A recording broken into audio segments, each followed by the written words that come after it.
Bien, vamos hoy día en la última práctica, correcto, de este curso. Y bueno, es un tema bastante bonito, bastante interesante, lo que es los genitales en la mujer, el aparato reproductor en la mujer. Bastante similar que en el hombre, yo lo divido en dos grupos, ¿no? Genitales externos y genitales internos, ¿correcto? ¿Qué órganos, qué estructuras comprenden los genitales externos en la mujer? La vulva, ¿correcto? Vulva, miren cómo se escribe, con BV, vulva, ¿correcto? El clítoris, el himen y el tercio inferior o tercio externo de la vagina. ¿Estamos de acuerdo? Estas estructuras, ¿por qué las clasifico como genitales externos? Varias razones. Una, con exclusivo embrionario. ¿Estamos de acuerdo? ¿De qué estructura embriológica se originan los genitales externos? Perfecto. Igual que en el hombre. En el hombre el pene y el escroto eran los genitales externos. En la mujer, estas estructuras forman los genitales externos, se originan del seno urogenital. Del seno urogenital. Mientras que por su parte los genitales internos comprenden los dos tercios superiores o internos de la vagina, el útero, los oviductos o tubas uterinas, clásicamente conocidas como las trompas de Falopio, y los ovarios. Estos son los genitales internos. ¿De qué estructura embrionaria se originan? Exacto, de los conductos paramesonéfricos o de Müller. Müller, como M-U-L-L-E-R, Müller. A diferencia de los genitales internos del hombre que se originan de los conductos mesonéfricos de Wolf. ¿Estamos de acuerdo? Entonces, eso no pueden olvidar. Fundamental. Por un lado es el aspecto embriológico. Por otro lado, también es el drenaje linfático. ¿Estamos de acuerdo? El drenaje linfático también sigue rutas diferentes. En el hombre, por ejemplo, un chancro, una infección severa en el pene, ¿no? O un cáncer, un melanoma en el estómago, como son genitales externos, ¿a dónde va el drenaje linfático? A ganglios inguinales superficiales. Igual manera, una lesión severa en la vulva, en el clítoris, o incluso una infección severa en el tercio externo, en el tercio inferior de la vagina, va a ganglios inguinales superficiales. Es decir, se pueden palpar ganglios en la zona de la ingle. ¿Me dejo entender? El drenaje linfático de genitales externos va a ganglios inguinales superficiales. ¿Estamos de acuerdo? En cambio, genitales internos van a ganglios intraabdominales, ¿no? Intrapélvicos, intraabdominales, a ganglios que siguen a las ilíacas comunes, que siguen a la aorta. ¿Me dejo entender? Pues igual. Y la otra razón también es la inervación, digamos, fundamentalmente sensitiva. La inervación de los genitales externos es de tipo somática. Es decir, por ejemplo, una irritación, una lesión en el clítoris, una lesión en el tercio externo de la vagina, pues es dolorosa, duele, la paciente va a acusar dolor, molestia localizada, ¿me entiendes? En cambio, la inervación en los genitales internos es autónoma o visceral. ¿Estamos de acuerdo? Por lo tanto, no va a acusar un dolor directo en la zona, puede acusar disconfort, molestias, cólicos, ¿me puede entender? Pero la inervación autónoma pues es difusa. ¿Estamos de acuerdo? Muy bien, entonces eso es fundamental. Por eso, por ejemplo, un cáncer de cuello uterino jamás duele. No duele. El cáncer de cuello uterino, el cuello uterino es genital interno, la inervación es autónoma. Las pacientes a veces descubren un cáncer de manera casual, cuando van a hacer un chequeo ginecológico y cuando les examinan, ven ahí el cáncer. Un chequeo ginecológico, ¿me hago entender? Porque no duele. ¿Estamos de acuerdo? Una infección, una irritación del centro uterino no va a doler. ¿Estamos de acuerdo? Eso es fundamental. Entonces, tres son las razones por las que yo he clasificado a los genitales de la mujer en externos e internos. ¿Estamos de acuerdo? Embriológica, drenaje linfático, la inervación. Eso es fundamental. Acá la imagen que nos han puesto es un corte sagital. Primero, rápidamente, ¿no? La vulva, bueno, es la parte externa. Vamos a ver en la práctica el clítoris. ¿Cuál es? El clítoris es el órgano homólogo al pene. Es el órgano homólogo al pene. Pero el clítoris en la mujer mide mucho menos. El clítoris en erección, porque también se erecta igual que el pene. Pero a diferencia del pene, el clítoris solamente tiene cuerpo cavernoso. Está constituido totalmente por tejido cavernoso. No tiene cuerpos esponjosos. O cuerpos esponjosos, ¿me entiendes? El clítoris se erecta igual que el pene de hombre, pero es pequeñito, mide mide máximo 2,5 centímetros en erección. Algunas mujeres con una sobrecarga de estrógenos, el clítoris puede crecer un poco más, y luego se acaba el hombre piensa que es una mujer, cosa por la ignorancia es así. ¿Pasa? ¿Me dejo entender? Entonces ahí me va el clítoris es un poquito más grande de lo normal, pero eso no es un pene, es un clítoris. ¿Estamos de acuerdo? Pero lo normal es que el erecto mide 2,5 centímetros. Es un órgano puramente erógeno. A diferencia del pene, que ya discutimos la clase pasada, tiene como 5 funciones, entonces solamente tiene una, erógeno. ¿Correcto? El himen ¿de dónde deriva cronológicamente? Como un genital externo va a derivar del seno genital. Es una pregunta recurrente en ámbitos pasivos. Siempre preguntan, ¿qué es el himen? El himen es un vestigio, un rezago del seno genital. Es un vestigio mucoso que no tiene ninguna función conocida. Simplemente es un vestigio del seno genital. Sin embargo, la cultura, ¿no? y otras organizaciones han querido inventarse ese símbolo de la identidad femenina, de la pureza, de la capacidad, de la virginidad. ¿Me dejo entender?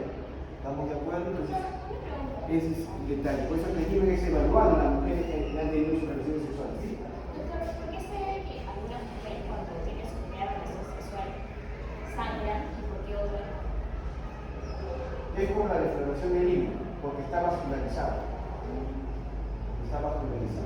Si es que el sangrado es pequeño, comienza a sangrar profusamente, de repente hay algo ahí, una malformación antivenosa, se viene en sangre, evidentemente la plancha sale corriendo, y evidentemente al tener hemorragia hay una lesión ahí, hay una patología.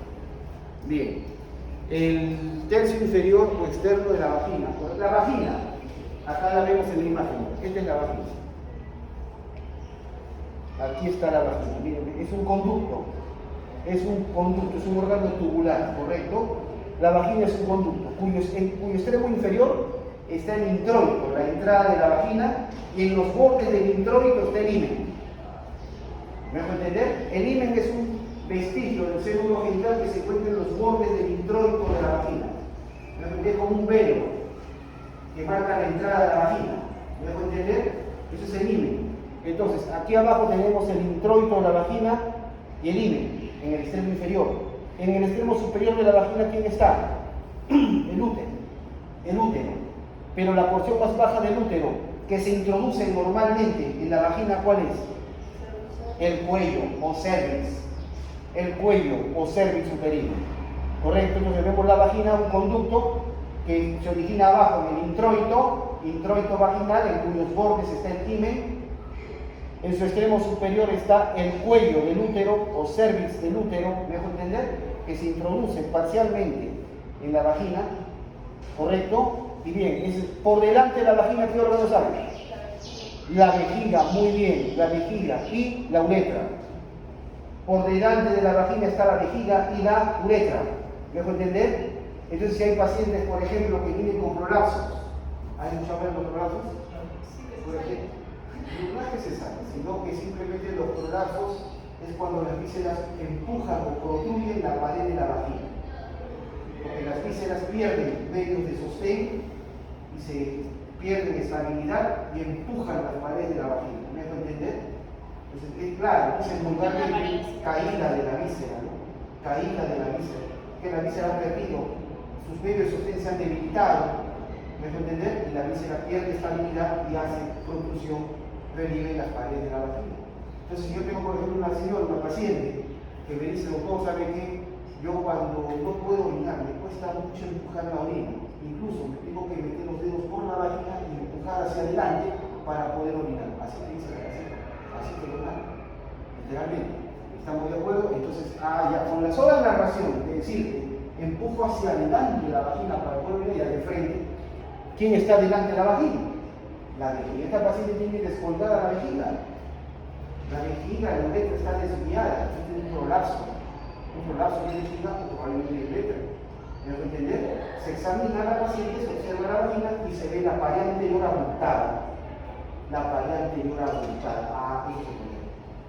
¿Me dejo entender? A ginecología. ¿Cómo se detecta eso? Con cirugía. El ginecólogo la opera. ¿Ok? Muy bien, así de claro. Muy bien, simple, perfecto. Por detrás de la vagina, ¿quién está? El recto. El recto. De la misma manera, también el recto puede perder estabilidad y hacer prolapso en la pared posterior. Un prolapso de pared posterior es un prolapso de recto. Prolapso de pared posterior es una vejiga o uretra, prolapso de pared posterior de recto. Entonces basta con recordar que delante de la vagina está la vejiga y la uretra y detrás de la vagina está el recto. Y si más bien el prolapso viene del fondo de arriba de la vagina, ¿quién se está cayendo? El útero. El útero. ¿Estamos de acuerdo? Entonces miren las vísceras que pueden empujar las paredes. Por eso es importante recordar estas paredes. ¿Estamos de acuerdo? Bien, ¿la vagina qué funciones tiene? ¿Para qué sirve la vagina habitualmente? La vagina sirve para, es un conducto excretor. Porque periódicamente, uniformemente, cada rango de 21 a 35 días, la mujer expulsa a través de la vagina el conducto de la menstruación. Es un conducto que deja pasar el conducto excretor. ¿Me dejo entender? Periódicamente. Además, también la vagina es un órgano erógeno. Igual que el clítoris, también tiene alta sensibilidad en sus paredes. Los movimientos del pene dentro de la vagina estimulan, excitan a la mujer. ¿Estamos de acuerdo? Muy bien. Y también, sin duda alguna, es un órgano de la cópula, la copulación. La penetración, naturalmente, con fines reproductivos, es en la vagina. ¿Estamos de acuerdo? Y por último, es canal del parto. Canal del parto. Todo lo que hemos nacido por vía vaginal debe pasar por ahí, definitivamente. ¿Estamos de acuerdo? ¿Se entiende? Entonces, así de claro. Esa es la función de la vagina. Conducto excretor, de la menstruación, órgano erógeno, cópula, copulación y con canal del parto. ¿Quedó claro? Una pregunta. ¿Es verdad que cuando las mujeres se ligan a la maternidad pierden, digamos, que cantidad de secreción? O sea, que no pueden secretar líquido con... No tendría, honestamente desconozco, eso probablemente lo cual con un ginecólogo especializado en fertilización, porque ni siquiera los ginecólogos pueden responder eso, pero en mi opinión pienso que no tendríamos que enterar. Y las mujeres a las que por una condición fisiológica tienen que tener el útero, ¿es verdad que pierden el líbido? A la persona que se le saca el útero, Ajá, que pierde el líbido. ¿cuál es la pregunta? Pierde ¿Pierde el líbido? Ajá. Es más psicológico. Lo que pasa es que el útero es el símbolo, para muchas mujeres es el símbolo de su feminidad, o para el hombre es el pene. ¿Me puedo entender? El hombre que le cortan el pene por una patología, ya mentalmente se cree y ya no es hombre. ¿Me puedo entender? Igual las mujeres que sacan una mamá o le sacan el útero, ya pierden que no son, piensan que no son. Así, eso está. Mira, ¿estamos claros? Muy bien. El útero. El útero, entonces, la gente conoce como la matriz. Como la matriz. ¿Estamos claros? El útero es un órgano sacular con forma invertido de paredes gruesas. ¿Correcto? Lo más importante acá, miren, el útero, quiero que sepan lo siguiente, vamos a dar un paso en la rápida. El útero no se encuentra parado así. Cuando uno lo ve de frente, en una vista frontal del útero, el útero lo ponen así, como si estuviera parado de frente. Eso es una didáctica. Pero el útero así, me dejó entender, como el Corcovado de Río de Janeiro, así no está. ¿Han visto el piso Corcovado de Río de Janeiro? Sí. Así no está. El útero está inclinado hacia adelante. ¿Estamos de acuerdo? ¿Se entiende? Entonces, el útero está así. Hay dos ángulos que quiero que recuerden, que son los ángulos que es viable en una gestación. Que es viable. Uno, el útero con la vagina forman un ángulo. Forman un ángulo, se llama ángulo de OV, versión uterina. Versión con BV, ángulo de versión con BV, versión uterina. Es el ángulo que forma el útero con la vagina, o ángulo útero-vaginal. El útero está inclinado hacia adelante con respecto a la vagina, en un ángulo que habitualmente es 90 grados, alrededor de 90 grados, ¿correcto? ¿Se entiende? Bien, y además, ese es el ángulo de versión, y no solamente el útero está inclinado así, sino que encima está doblado en sí mismo. Doblado en sí mismo. Entre el cérvix y el cuerpo del útero hay un ángulo de flexión uterina, ángulo de versión, ángulo de flexión. Recontra claro, ¿estamos de acuerdo? Ángulo de versión, ángulo de flexión. ángulo, versión, útero con vagina, flexión, cervix con cuerpo. Cervix con cuerpo del útero. ¿Estamos de acuerdo? El ángulo de versión mide habitualmente 90 grados. El ángulo de flexión mide entre 70 y 110. El detalle es que el útero está bien inclinado hacia adelante, miren. Normalmente está en anteroversión, normalmente se encuentra anteroversión y anteroflexión. ¿Qué ven en el útero de esta imagen? ¿Hay ángulo entre el cervix y el cuerpo? Sí, ¿verdad? Claramente el útero está dobladito, ¿lo ven?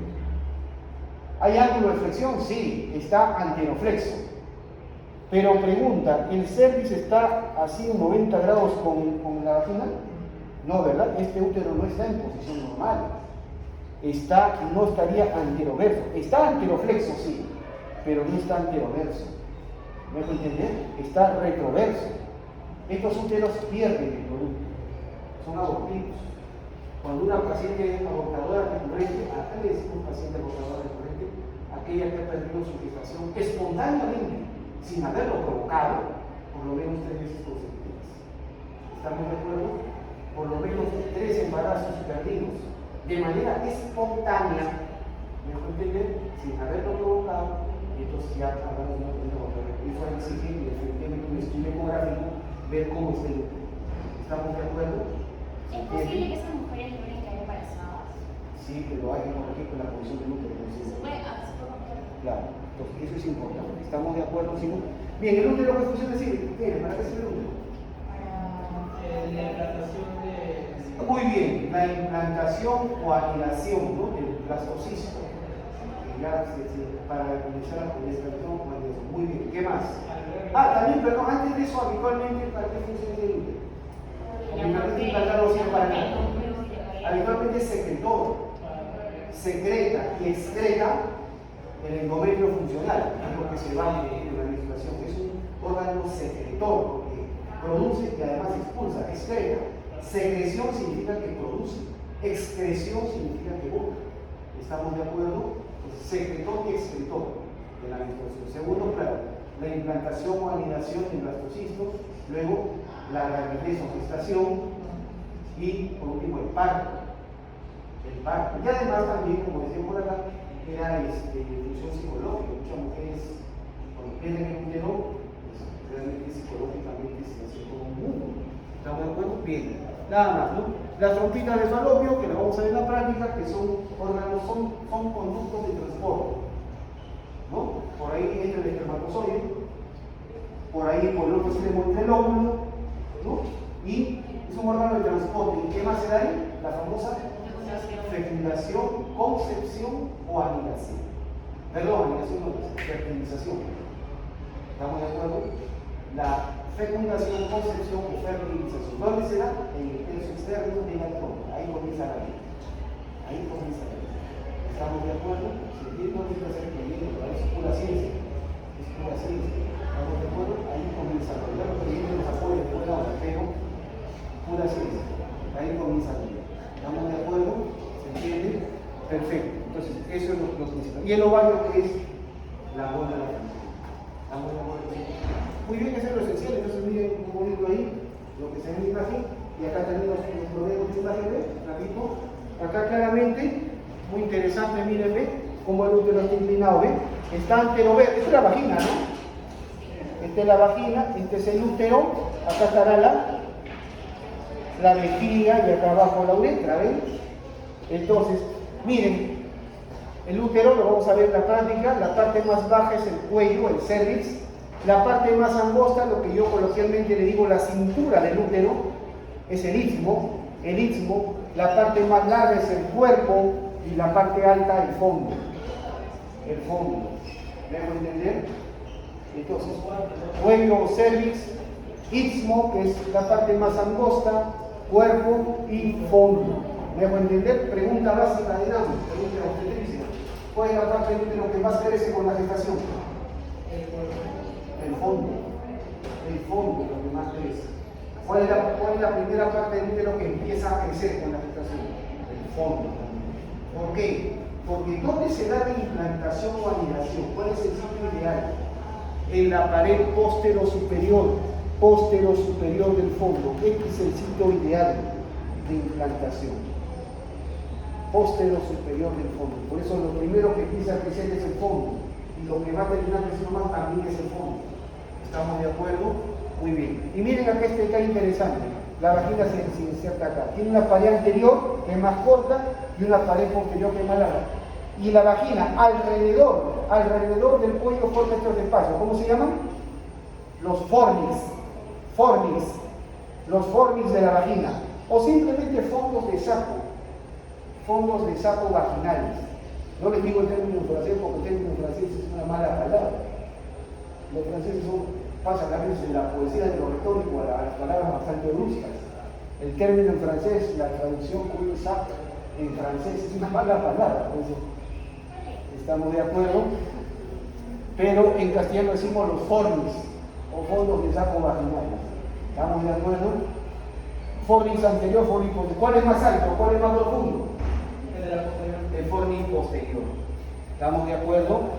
Entonces, y detrás de esto, ustedes se acuerdan, el peritoneo cubre el útero y luego baja por acá, el peritoneo baja por acá, llega hasta el cuarto superior de la vagina y luego se refleja pegándose al recto. ¿Cómo se llama ese fondo de saco? ¿Cómo se llama ese fondo de saco? ¿Ah? ¿Se acuerdan o no? Cuando estamos a ¿Útero? Correcto, está bien, correcto, está bien. Miren, acá lo voy a poner, porque no lo voy a pintar nada. El peritoneo baja por acá, por la pared posterior del útero, llega hasta el cuarto superior de la vagina. Eso pocos libros lo mencionan. Llega hasta el cuarto superior de la vagina y luego se refleja sobre el recto. ¿Me dejo entender? Estoy pintando en línea verde el comportamiento del peritoneo. Este es el fondo de saco que le llaman útero rectal o de Douglas. Fondo de saco de Douglas. ¿Me dejo entender? El fondo de saco de Douglas. El peritoneo viene bajando por la cara posterior del útero, pero no solamente el útero, sino el cuarto superior de la pared posterior de la vagina, y ahí se refleja para llegar a pegarse al recto. ¿Me dejo entender? Hasta el recto. Este es el útero. Esta es la vagina. Entonces, le llaman útero rectal o de Douglas. Yo personalmente le digo el fondo de saco útero vagino rectal, porque llega a cubrir el cuarto superior de la pared posterior de la vagina. ¿Y por qué es importante eso? Vamos a ver casi en dos palabras nada más, porque no hay mucho que decir. Uno puede acceder a través del fornix posterior de la vagina hacia Douglas, hacia el espacio de Douglas. ¿Me dejo entender? Uno puede acceder tranquilamente. Por ejemplo, una patología un poco frecuente, lamentablemente, que es una emergencia, es el embarazo ectópico. El embarazo ectópico, cuando el blastocisto se implanta y se empieza a desarrollar en la misma trompa. O sea, no alcanza el útero, se queda en el camino. Generalmente por antecedentes de infecciones en la trompa de falopio. Claro, se pierde todo. Entonces, ¿estamos de acuerdo?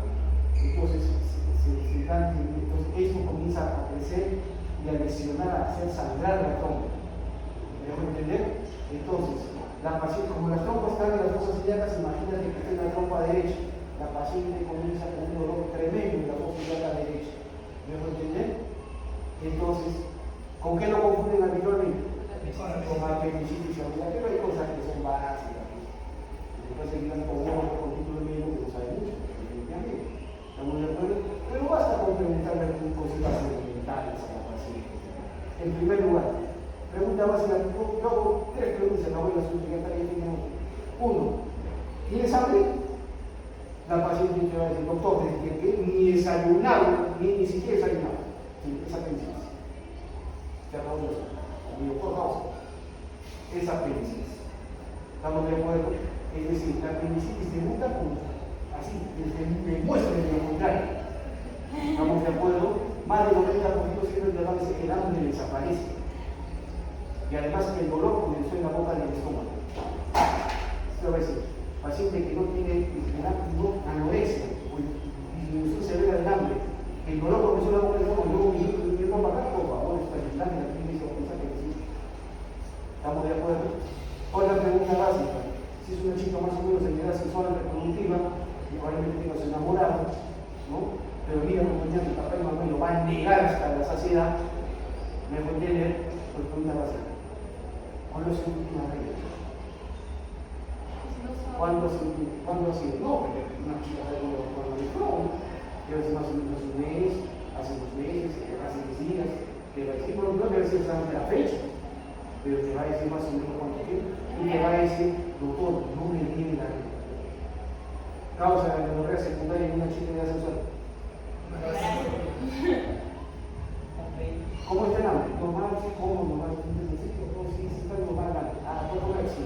No puede haber, no me niño toda la regla así, ah, oye, y está con un intenso dolor, perfecto, ecografía. Y aparte, quiere confirmar, tómale un alguna de colonoscopia poliónica, son unidades de hecho de sale alta por encima de ese embarazo, pues. Pero por ahí no falta un pegadito, ¿sabes? Pero yo un embrión en el útero, pero está en el útero. Ese embarazo es tópico. ¿No se entiende? ¿Se entiende bien?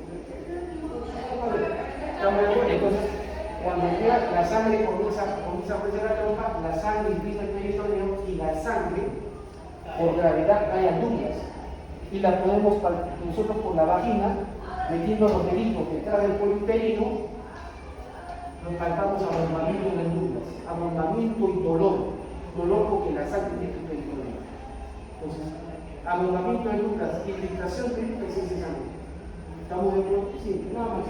Y bien, nada más lo que menciona acá, no tengo mucho que decir, es un caso rarísimo que acá en el Perú todavía no se hace. En Estados Unidos está en fase experimental, ¿me hago entender? No sé por qué ha venido un caso tan raro, pero así es. Muy bien, miren. ¿De qué nos hablan? Nos hablan de una colecistectomía. ¿Qué es una colecistectomía? Sacar la vesícula biliar, extirpación de la vesícula biliar. ¿Qué es la vesícula biliar? Porque nosotros pero mira, transvaginal. Claro. Manejo híbrido. Manejo híbrido significa cuando usas 2 vías a la vez. Es decir, la evolución de la cirugía va hacia dónde. La evolución de la cirugía de repente cree que se la cirugía acá más o menos ¿qué es? Entonces, falta 5 años, pasa lo que dice. A veces se puede pasar los 2 años iniciamos con estudiantes, fuera ahí. ¿Qué pasa rapidísimo? Por lo menos esto lo hace bien. Bien, miren ustedes, ¿hacia dónde va la cirugía? La cirugía va a ser cada vez menos invasiva. No se trata de cortar y secar al paciente, no, se trata de cada vez menos invasiva. Entrar por beneficio natural. Se evolucionó primero la cirugía abierta, el corte habitual, ¿no? Anatómico, y se pasó a la laparoscopía. La laparoscopía que es con tubos. ¿Me dejo entender? Pero aún así la laparoscopía atraviesa la pared. ¿Me dejo entender? Entonces, lo que buscan cada vez es conseguir menos trauma. Y ahora existe, ahora quieren innovar con el LOGS. El LOGS son siglas, que si acá está claramente. No sé si me dio la... ¿Ven? Acá el LOGS, ¿no?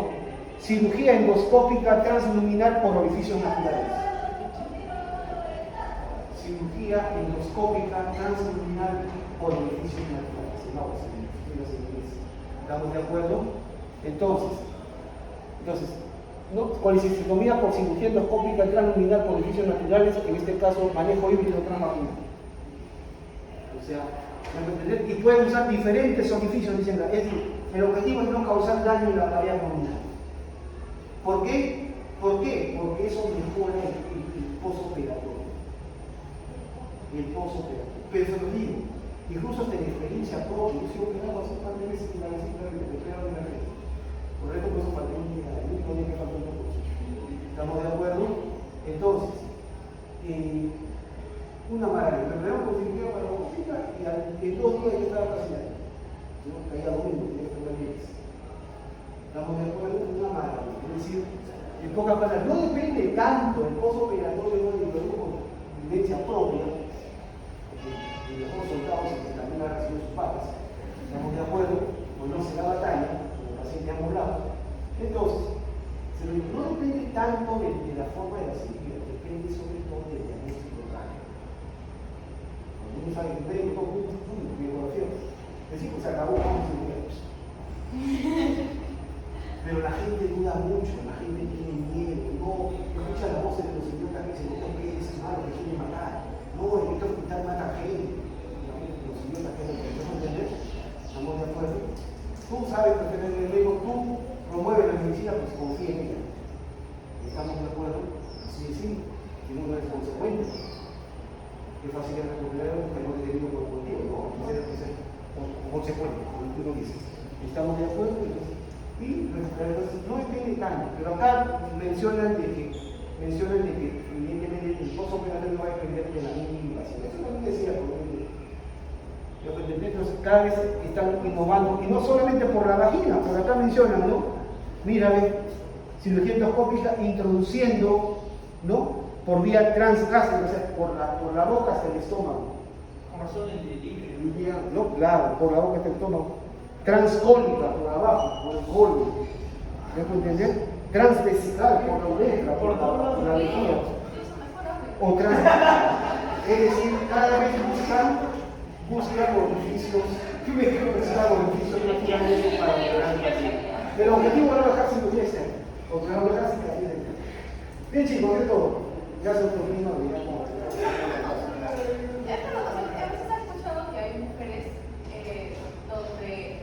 Cervix es como muy bajo, entonces por ejemplo no pueden usar como por ejemplo tampones o bombas, porque dicen que la altura del cervix como que varía dependiendo del largo de la vagina. Pero, o sea, no lo pero, o sea, la vagina en general tiene como un tamaño estándar para todas o seguramente, eso no es importante. La mayoría de mujeres, bueno, creo que todos hemos visto, y es muy común en las pacientes, o sea, las pacientes que vienen con quistes de ovario. ¿A qué se debe la formación de los quistes de ovario? Alteraciones hormonales. La función normal del ovario es producir folículos. Los folículos son como globitos, folículos. Pero alcanzan un tamaño determinado y estos se rompen para liberar el ovocito, el óvulo. Los folículos contienen al óvulo. Son como globitos que van desarrollando, se van llenando hasta que llega un tamaño determinado y se rompen. Me parece que 2 milímetros, el tamaño máximo. Se rompe, liberan el óvulo, pero por fallas hormonales, el ovocito no se rompe, entonces y se comienza a acumular el ovario de quistes, se llaman quistes, falla hormonal.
Muy bien,